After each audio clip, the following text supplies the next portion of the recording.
Okay, start करते हैं आज अपने इन्वेंट्री मॉडल को और देखते हैं इन्वेंट्री मॉडल में क्या होता है। तो सबसे पहले कुछ डिफिनीशंस हैं इन्वेंट्री मॉडल से रिलेटेड, उनको देख लेते हैं कि इनका मीन क्या होता है।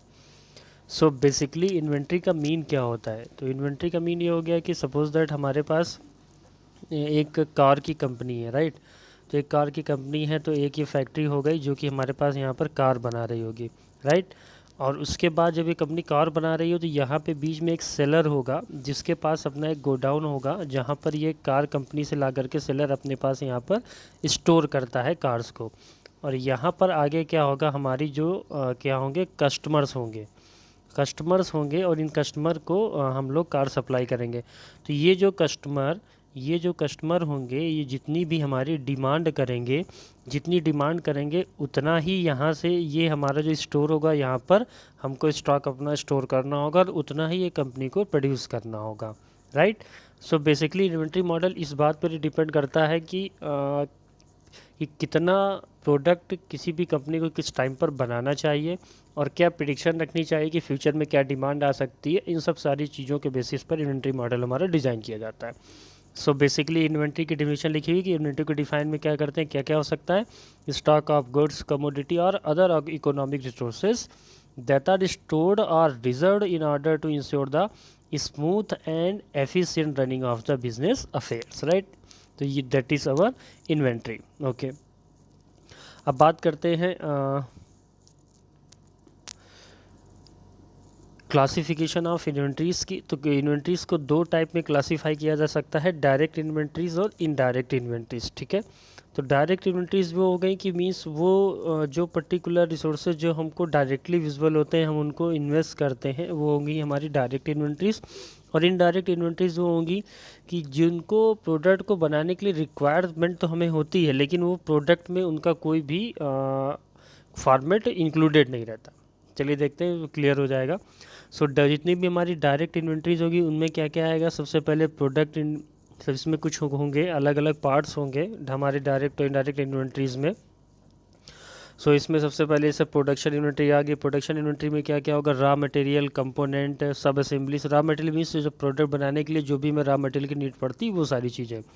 Second, work in progress inventory. ये कौन सी इन्वेंट्रीज होंगी, जैसे इसमें सेमी फिनिश्ड प्रोडक्ट हमारे होंगे।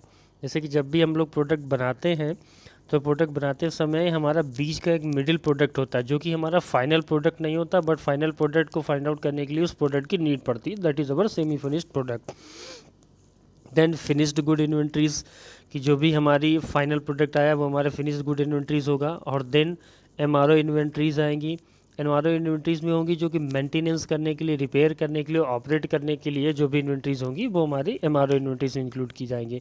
एंड देन मिसलेनियस इन्वेंट्रीज में हमारे स्क्रैप ऑब्सोल्यूट आ जाते हैं कि जो भी प्रॉब्लम आ गई, जो भी वेस्ट हो गया, वो सारी चीज़ें। तो ये हमारी डायरेक्ट इन्वेंट्रीज हो गई। इनडायरेक्ट इन्वेंट्रीज क्या होंगी कि इनडायरेक्ट इन्वेंट्रीज वो इन्वेंट्रीज होंगी जो हमारा प्रोडक्ट बनेगा। देखिए यहाँ पर items which are necessarily required for manufacturing but do not become the component of the finished production, right. तो इसमें क्या क्या चीज़ें इंक्लूड हो सकती हैं, जैसे हमारी ऑयल हो गया, ग्रीस हो गया, ये सारी चीज़ें हमारी इंक्लूडेड रहती हैं इनडायरेक्ट इन्वेंट्रीज में। तो इन्वेंट्रीज दो टाइप की हो गई, डायरेक्ट एंड इनडायरेक्ट। अब बात करते हैं टाइप्स ऑफ इन्वेंट्री मॉडल के कि कितने टाइप के हमारे इन्वेंट्री मॉडल हो सकते हैं।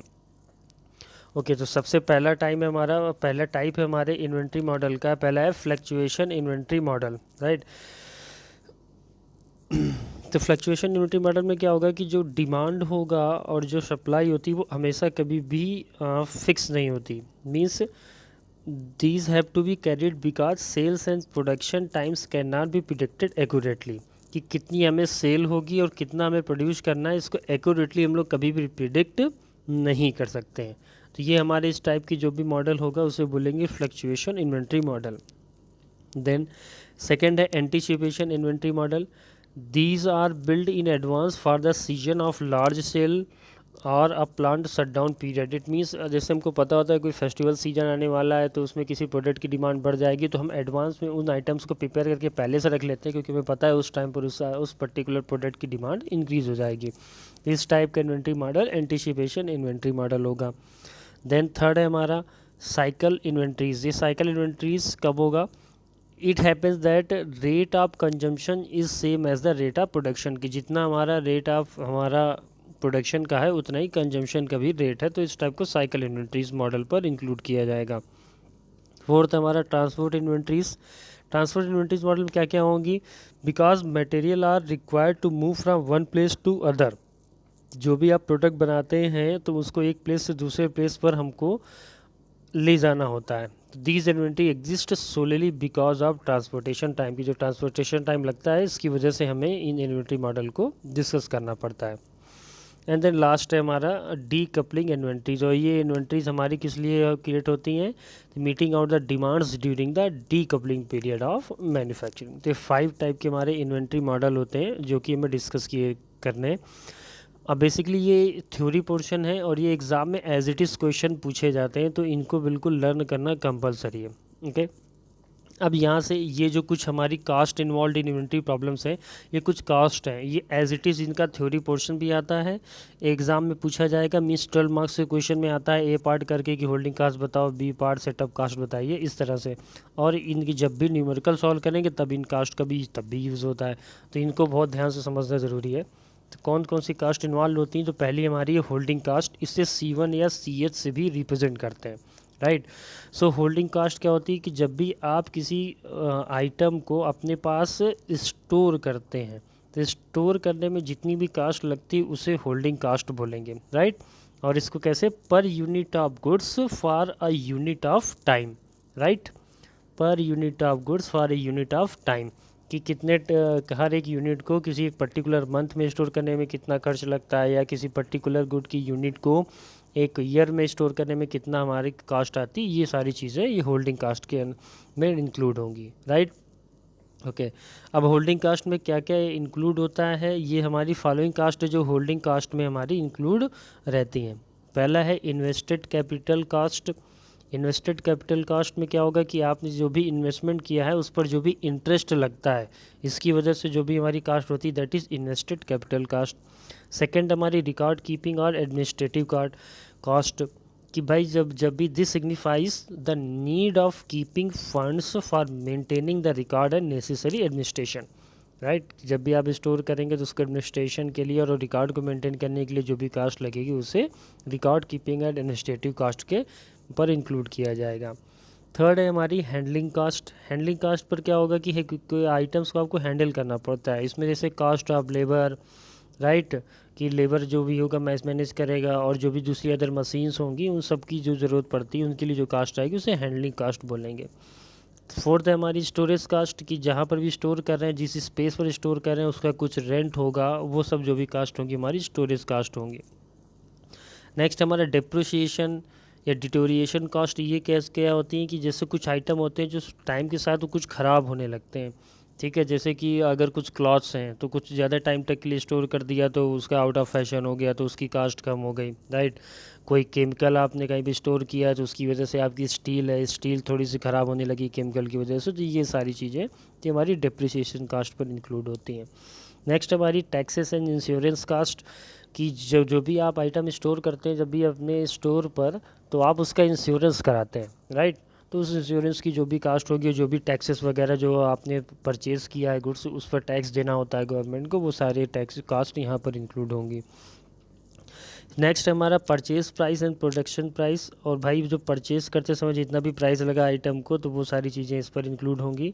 और लास्ट हमारा selling price, right, when the demand for an item is affected by it's quantity in stock, right, कि जितना आपकी क्वांटिटी स्टॉक में है उसके बेसिस पे उसकी डिमांड अफेक्ट होती है, तो ये कास्ट हमारी सेलिंग कास्ट, स्लेवेज कास्ट या सेलिंग प्राइस पर इंक्लूड होती है। तो ये सारी कास्ट होगी जिस किसके अंतर्गत आएंगी, हमारी होल्डिंग कास्ट के अंडर में आएंगे, राइट। इसको एज इट इज़ लर्न करना है, एग्जाम में ऐसा ही पूछा जाता है इसकी डिफिनीशन। देन सेकंड है हमारा शॉर्टेज कास्ट। शॉर्टेज कास्ट क्या होता है कि the penalty cost that are incurred as a result of running out of stock are known as shortage cost, कि जब भी आपको डिमांड ज़्यादा होगी या आपके पास उतना स्टॉक नहीं था, इसकी वजह से जो भी कास्ट लगी उसे हम लोग बोलते हैं shortage cost. This cost arises due to shortage of goods, sales में बी लास्ट, गुडविल में बी लास्ट, ठीक है। जैसे कि भाई आप किसी कस्टमर ने डिमांड की हो, आप उसको उस समय सप्लाई नहीं कर पाए, तो अब मार्केट में आपकी जो गुडविल है उस पर इफेक्ट पड़ता है। तो ये सब वजह से जो भी हार्म होता है उसे बोलते हैं शॉर्टेज कास्ट, राइट। नेक्स्ट होती है हमारी, और शॉर्टेज कास्ट को डिनोट करते हैं C2 या CS से। देन नेक्स्ट हमारा सेटअप कास्ट, सेटअप कास्ट को C3 या C0 से डिनोट करते हैं, ठीक है। इसमें क्या है कि इसमें से सेटअप कास्ट पे क्या होगा, these include the fixed cost associated with obtaining goods through the placing of an order और setting of a machinery before starting production, right. तो कभी भी किसी भी गुड को आप जब भी प्रोडक्शन स्टार्ट करते हैं, उसकी पहले जो भी मशीनरी वगैरह लगाने पर जो भी आपका खर्चा आएगा उसे सेटअप कास्ट पर इंक्लूड करते हैं। तो इनमें क्या क्या इंक्लूड होता है, परचेज इंक्लूड होगा, follow of receiving of goods, quality control, ये सारे जितने भी कास्ट आएंगे वो सेटअप कास्ट के अंदर पर इंक्लूड की जाएंगी। तो ये 3 तरह की कास्ट होंगी जिनको हमको लगातार यूज़ करना होता है। और इसके बाद वेरिएबल्स इन इन्वेंट्री प्रॉब्लम में 2 टाइप के वेरिएबल यूज़ होते हैं, control variable and uncontrol variable. ये ठीक है, ये आप बिल्कुल वो ईजी है, इसको रीड करिएगा तुरंत समझ में आ जाएगा। इसमें जो बहुत पूछा जाता है वो लीड टाइम पूछा जाता है, जो कि हमारा अनकंट्रोल वेरिएबल के अंडर में आता है।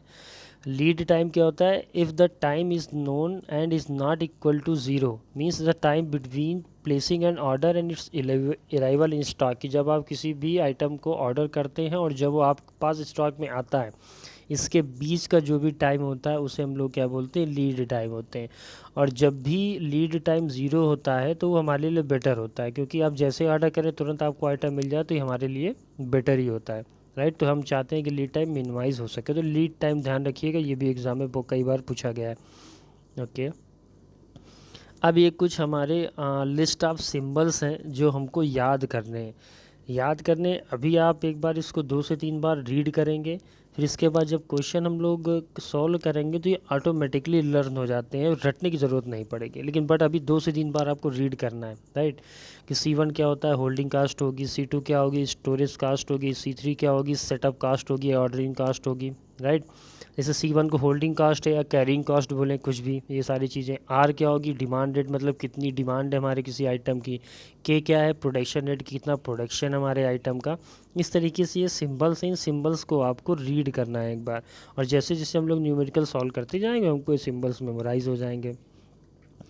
और ये क्लासिफिकेशन हमारे इन्वेंट्री मॉडल्स का, ये थ्योरी में अभी तक पूछा तो नहीं गया, बट एक बार इसको देखना ज़रूरी है। इन्वेंट्री मॉडल्स को हम लोग 3 कैटेगरी में डिवाइड करते हैं, elementary inventory model, quantity discount models and model with restriction and others. तो सबसे बेसिकली हमारे सिलेबस में एलिमेंट्री इन्वेंट्री मॉडल ही है। ये 2 टाइप के होते हैं, एक डिटर्मिनिस्टिक एंड प्रोबेबिलिस्टिक। डिटर्मिनिस्टिक में क्या होता है, हमको डिमांड पता होती है कि कितनी एक्चुअली में डिमांड है, और प्रोबेबिलिस्टिक मॉडल में क्या होगा, हमको डिमांड पता नहीं होती, हम उसमें गेस करते हैं कि इतनी डिमांड हो सकती है। इस पर भी डिटर्मिनिस्टिक में भी 2 टाइप के मॉडल हैं, static and dynamic, right. Static में क्या है, हमको पता है एग्जैक्ट कि इस फिक्स टाइम पीरियड में इतनी ही डिमांड होगी, और डायनेमिक में ये तो पता रहता है कि होल टाइम में इतनी हमारी डिमांड जाने वाली है, बट एग्जैक्ट फिक्स टाइम में कितनी डिमांड होगी ये हमको नहीं पता रहता है, राइट। तो ये कि हमारा पहला थ्योरी पोर्शन है जिसे आपको पूरी तरीके से मेमोराइज करना है फुल्ली, राइट, ओके।